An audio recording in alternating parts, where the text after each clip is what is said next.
eu sou o professor Jorge Fabrício e hoje iniciamos a nossa primeira aula de lógica de programação. Antes de fato entrarmos no conteúdo, eu vou me apresentar, vou apresentar o nosso referencial bibliográfico e a ementa do curso. Bom, eu tenho graduação em Sistemas de Informação, pós-graduação em Segurança de Redes e Sistemas. Eu tenho experiência no eixo tecnológico da Informação e Comunicação, é toda tecnologia de informação. Tenho 8 anos em sala de aula, em cursos de diversas modalidades, como iniciação, qualificação, aperfeiçoamento e técnico. E tenho 3 anos de experiência na gestão de cursos de qualificação, aperfeiçoamento e técnico. Bom, e os referenciais? Os livros que a gente tem como referência para a nossa disciplina. Livro de Piloni e Miles, Use a Cabeça, Desenvolvimento de Software. Silvio do Lago, Estruturas de Dados Fundamentais e Conceitos e Aplicações. E Rafael Santos, Introdução à Programação Orientada a Objetos usando Java. Bom, na nossa primeira aula, eu vou apresentar a ementa da nossa disciplina, lembrando que ela é uma disciplina de 40 horas, mas é composta por 4 videoaulas de 10 minutos. Então, ele é um assunto, lógica de programação, é um assunto extenso.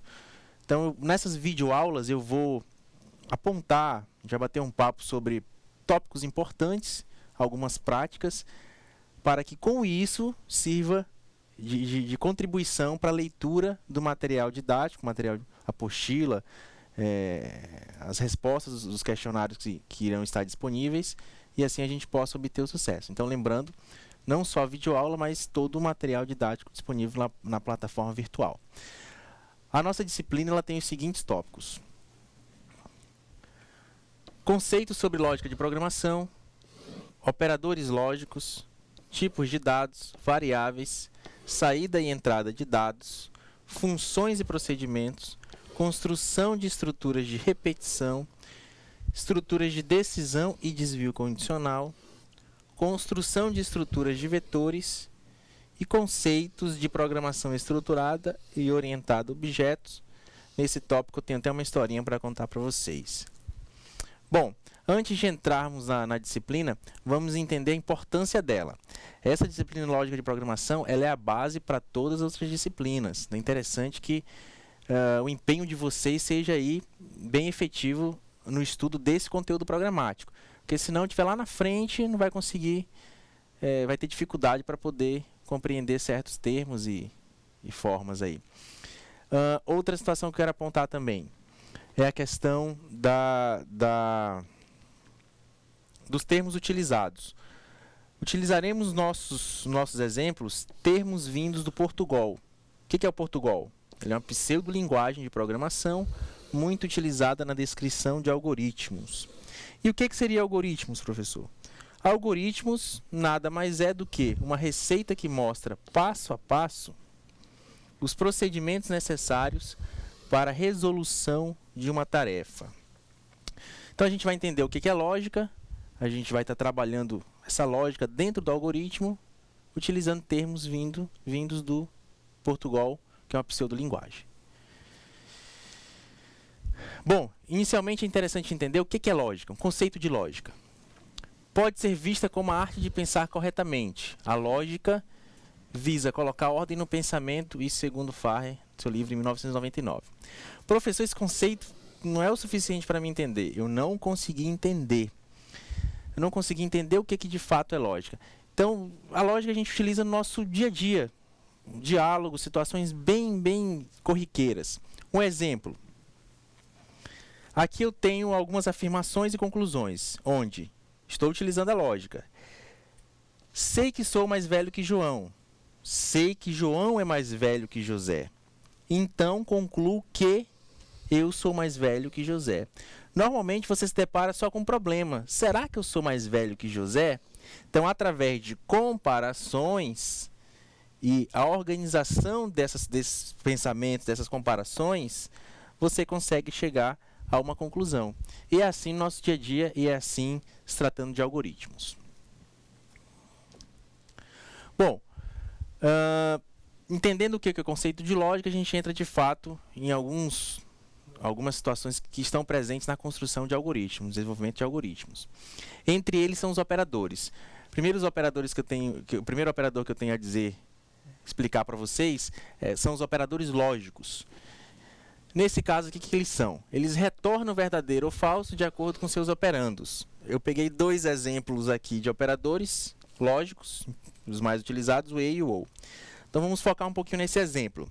Esse exemplo aqui, para entender o que é o e e o ou, e a questão de ver tabela verdade, eu tenho aqui um parâmetro que o a é igual a 5 e o b é igual a 8.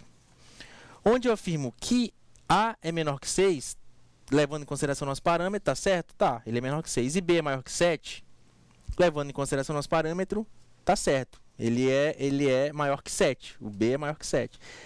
O b ele vale 8. E o operador e, onde é que ele entra? Ele entra que aqui eu tenho uma operação verdadeira, consequentemente meu resultado ele é verdadeiro. Onde as duas situações, elas têm que ser verdadeiras para o meu resultado ser verdadeiro. Ou seja, esse e aquele. Numa outra situação, eu tenho uma afirmação que o a é igual a 5, o meu a é igual a 5. Certíssimo. E o b ele é menor que 5? Não, ele é igual a 8. Então, aqui eu já tenho uma situação verdadeira e outra falsa.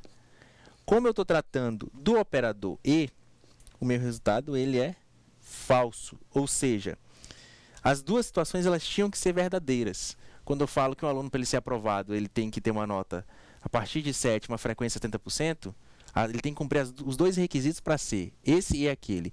Quando eu falo ou ele cumprindo a questão da nota ou cumprindo o requisito da frequência, ele está aprovado.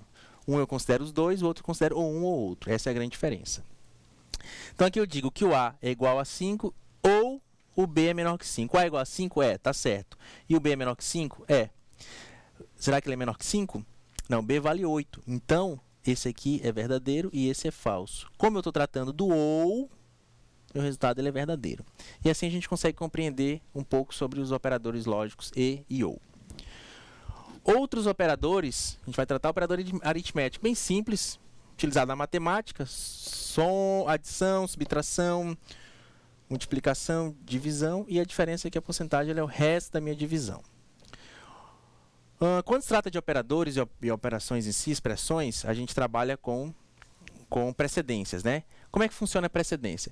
Na matemática, a gente sabe que primeiro vem a multiplicação, divisão e o resto da divisão, e depois a soma e a subtração.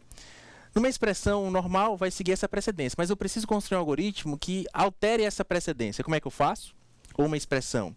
Eu vou, nesse exemplo aqui que eu estou dando, eu tenho a soma de 3 notas. Normalmente, eu teria que fazer a divisão pela precedência. Mas como eu coloco a nota 1, a nota 2 e 3 como entre parênteses, primeiro vai ser feito essa operação. Então, o algoritmo eu posso usar da mesma forma essa ideia. Operadores relacionais. Igual, né? Maior que, também muito comum, menor que, maior ou igual a, menor, igual ou diferente, exclamação igual. Isso aí não tem segredo.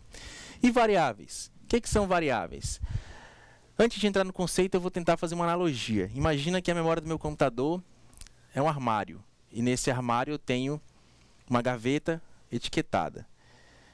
Quando eu digito uma informação no meu algoritmo, na entrada de dados, eu preciso armazenar isso em algum lugar. Eu armazeno nessa gaveta que é representada pela memória. Então, a memória serve para isso. Eu vou declarar uma memória no algoritmo, vou armazenar uma informação nela para poder depois exibi-la ou realizar alguma operação. Então, vamos ao conceito de variável. É a posição nomeada na memória que é usada para guardar um valor que pode ser modificado pelo programa. Isso segundo Laureano, em 2005.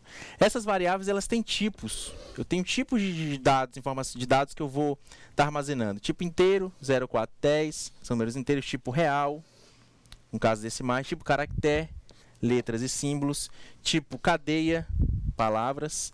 E tipo lógico, que é verdadeiro ou falso. Então aqui a gente finaliza a nossa primeira aula. Espero você na segunda aula, onde a gente vai estar crescendo na construção de algoritmos e pensamento lógico. Obrigado.